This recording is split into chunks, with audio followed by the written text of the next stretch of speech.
We, as in America, must learn to reconnect as brothers and sisters. The ones that come before us and the ones that are going to come after us depend on our choices to decide the fate of humanity. Technology forces us apart. It isolates us and dilutes our sense of community and our sense of wanting to be a part of a larger self. The more time you spend on technology, the more time you spend on social media, the less time you get to connect with your family, the less time you get to connect with your culture, the less time you get to connect with the things that really matter, that feed your soul in life. Not only are we able to speak to one another no matter where we are in the world at that moment, but the products that we use, the coffee that we drink, the chocolate that we eat, all these material things come from people all around the world. And that is one way that we connect to each other, as we don't, the life that we live isn't solely only on us, but also on the work or the beliefs of people around the world. Another example of this is how we can take movements, how in South Africa the end of apartheid happened. We can take the actions and the thoughts and values of the people in that movement and use that to fuel our own actions and thoughts of the movements to bring change in the communities that we need.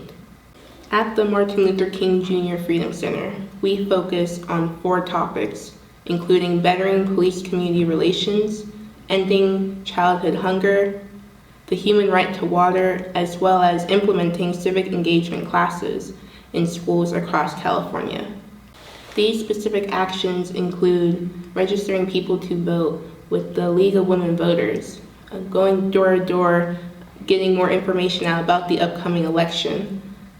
We also belong to a coalition with organizations working towards ending childhood poverty, as well as testifying on different legislatures to get the civic engagement classes in schools across California.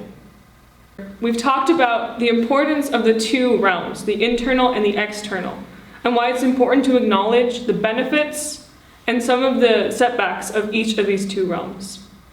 Here at the Martin Luther King Jr. Freedom Center, we've talked a lot about conduct and how important it is to focus on our internal realm and making sacrifices in our external realm in order to better our morals, our spirituality, our faith, which are all parts of our internal realm.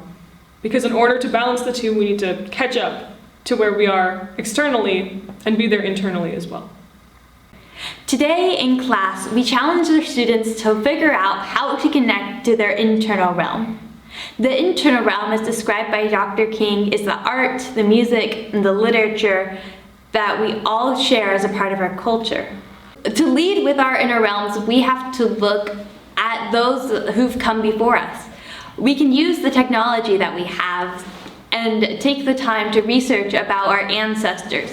We could even go to our elders or to our grandparents and ask them about their childhood or something really interesting that their parents used to do for them.